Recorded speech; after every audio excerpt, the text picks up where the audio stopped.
अस्सलाम वालेकुम dear students.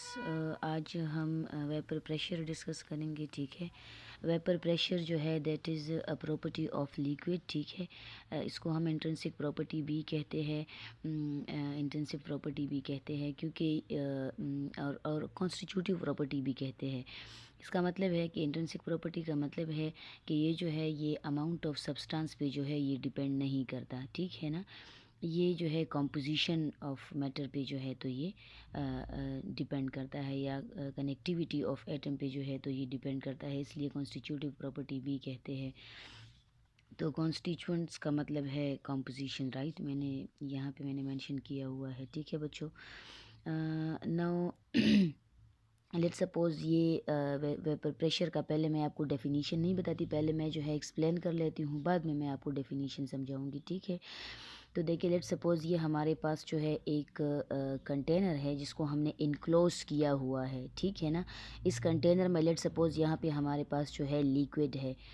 ठीक है, यहाँ पे लिक्विड हमारे पास प्रेजेंट है, और इस लिक्विड को जब हम हीट प्रोवाइड करते हैं, ठीक है, इसको जब हम हीट प्रोवाइड करते हैं, ठीक है, तो आफ्टर सम टाइम जो है ये जो लिक्विड है ये वेपर फॉर्म में जो है ये कन्वर्ट हो जाता है। ठीक है, इसके जो है वेपर्स बनते हैं। ठीक है, इसके वेपर्स बनते हैं, ऊपर जो है हमने इसको कवर किया हुआ है कंटेनर को। ठीक है, तो यहाँ पे जो है ये जो वेपर्स है ये बाहर नहीं निकलते।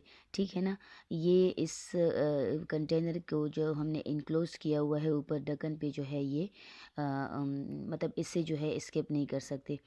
यहाँ पे जो है ये जो वेपर्स है ये दोबारा यहाँ पे इसकी जो है कंडेंसेशन स्टार्ट होती है, ये कंडेंस हो जाते हैं यहाँ पे। ठीक है, वेपर्स जो है इसकी यहाँ पे कंडेंसेशन होती है। ठीक है, तो ये देखिए लिक्विड जब गैस में कन्वर्ट होता है this process is called evaporation. ठीक है ना, इसको एवापोरेशन कहते हैं। ठीक है, जब हम हीट प्रोवाइड करते हैं तो आफ्टर सम टाइम जो है जब ये हीट एब्जॉर्ब कर लेता है तो उसके बाद जो है ये एवापोरेट होते हैं, ये लिक्विड के जो मॉलिक्यूल्स है गैशियस फॉर्म में कन्वर्ट होते हैं, और ये कंडेंसेशन, ये जब गैस जो है ये लिक्विड में, अगेन ये गैस लिक्विड में कन्वर्ट हो जाती है तो इसकी कंडेंसेशन, इस प्रोसेस को हम कंडेंसेशन कहते हैं, कंडेंस्ड हो जाते हैं। ठीक है, अच्छा, तो देखिए a time will reach at which the rate of evaporation, एक वक्त ऐसा आएगा कि जो रेट ऑफ एवापोरेशन है ये इक्वल हो जाएगा रेट ऑफ कंडेंसेशन के। जितनी एवापोरेशन होगी उतनी कंडेंसेशन भी होगी। रिमेंबर रेट जो है ये इक्वल होगा। ठीक है ना, ये अब देखिए a time will reach at which the rate of evaporation will be equal to the rate of condensation. At this point the net change in volume will be stop. ठीक है ना, अब यहाँ पे जो है इस पॉइंट पे जो है एक ऐसा पॉइंट आएगा जब rate of evaporation rate of condensation के इक्वल हो जाएगा। ठीक है ना, ये देखिए यहाँ पे rate of evaporation will be equal to rate of condensation, और इसको हम जो है डायनामिक इक्विलिब्रियम कहते हैं। यहाँ पे इक्विलिब्रियम इस्टेब्लिश हो जाएगा। ठीक है ना, एवापोरेशन, रेट ऑफ एवापोरेशन में और रेट ऑफ कंडेंसेशन में जो है तो इक्विलिब्रियम जो है इस्टेब्लिश हो जाएगा, लेकिन इक्विलिब्रियम जो है वो डायनामिक इक्विलिब्रियम होगा, नॉट स्टैटिक वन।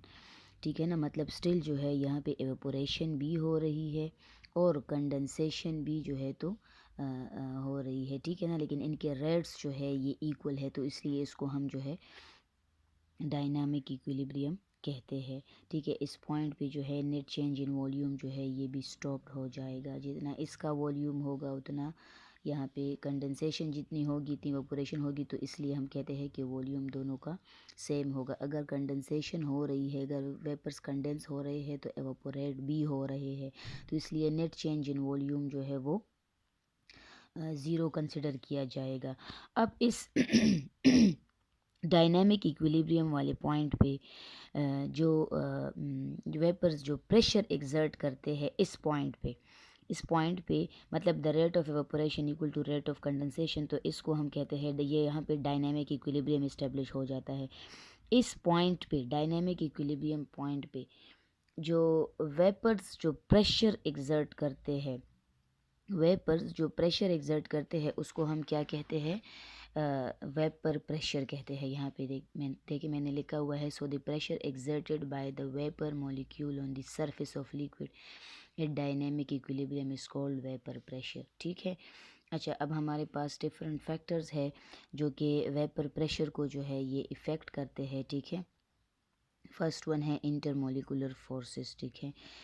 तो इंटरमोलिकुलर फोर्सेस जो है ये वेपर प्रेशर को कैसे इफ़ेक्ट करते हैं, क्योंकि देखिए जितना मॉलिक्यूल्स जो है वो एक दूसरे के करीब होंगे, मॉलिक्यूल जितना एक दूसरे के करीब होंगे तो उतना जो है उसकी कनेक्टिविटी जो है वो एटम्स की कनेक्टिविटी जो है वो स्ट्रॉन्ग होगी।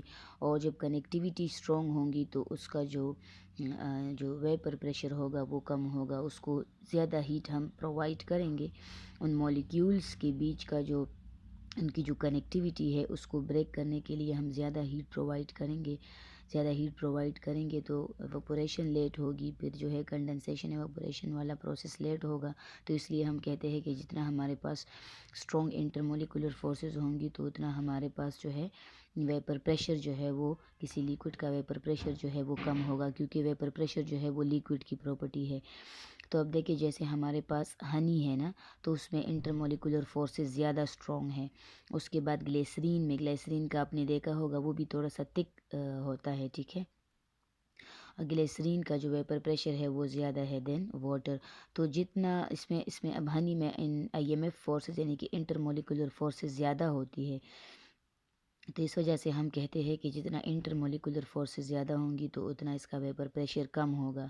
ग्लाइसरीन में भी इंटरमोलिकुलर फोर्सेस ज़्यादा है बनिस्बत वाटर के, तो यहाँ पर भी जो है इसका भी वेपर प्रेशर जो है कम होगा। वाटर का जो है इसमें कंपैरेटिवली ग्लाइसरीन और हनी के आईएमएफ फोर्सेस जो है यानी कि इंटरमोलिकुलर फोर्सेस जो है ये कम होती है। ठीक है ना, बनिस्बत इसके। तो जितना इंटरमोलिकुलर फोर्सेस ज़्यादा होगा तो वेपर प्रेशर जो है वो कम होगा। ठीक है। तो जो आईएमएफ फोर्सेस है उसका ऑर्डर ये है और जो वेपर प्रेशर है उसका ऑर्डर ये है। वाटर का वेपर प्रेशर ज़्यादा होगा देन ग्लाइसरीन, और ग्लाइसरीन का ज़्यादा होगा देन हनी। ठीक है। तो अब सेकंड वन जो है ये टेम्परेचर है। टेम्परेचर और वेपर प्रेशर की भी जो है डायरेक्ट रिलेशनशिप है। तो जितना हमारे पास टेम्परेचर ज़्यादा होगा, ठीक है ना, टेम्परेचर जो है ये डायरेक्टली रिलेट करता है विद द काइनेटिक एनर्जी, और काइनेटिक एनर्जी जो है वो इक्वल है ½ mv² के। तो जितना टेम्परेचर हम ज़्यादा प्रोवाइड करेंगे काइनेटिक एनर्जी ज़्यादा होगी। काइनेटिक एनर्जी ज़्यादा होगी तो वेलोसिटी जो है मॉलिक्यूल्स की ज़्यादा होगी। तो वेलोसिटी ज़्यादा होगी तो जो इसका वेपर प्रेशर होगा तो वो मॉलिक्यूल्स जो है ज़्यादा वेलोसिटी के साथ जल्दी जो है वेपराइज होंगे। तो इसलिए हम कहते हैं कि इसका जो वेपर प्रेशर होगा वो ज़्यादा होगा। यानी कि जब टेम्परेचर ज़्यादा होगा तो वेपर प्रेशर भी ज़्यादा होगा। नेक्स्ट है डेंसिटी ऑफ लिक्विड। ठीक है ना। तो डेंसिटी ऑफ लिक्विड जो है वो जितनी ज़्यादा होगी, जितना एक लिक्विड डेंसर होगा तो उसका वेपर प्रेशर उतना कम कंसिडर किया जाएगा। ठीक है। जितना डेंसिटी किसी लिक्विड की ज़्यादा होगी उसका वेपर प्रेशर जो है वो कम होगा। और जो फोर्थ पॉइंट है दैट इज़ सरफेस एरिया। तो वेपर प्रेशर जो है वो सरफेस एरिया के पे डिपेंड नहीं करता। ठीक है। सरफेस एरिया चाहे हम छोटा सा कप ले लें या चाहे हम बड़ा कंटेनर ले लें, वेपर प्रेशर सेम ही होगा। वेपर प्रेशर में कोई तब्दीली नहीं होगी। ठीक है।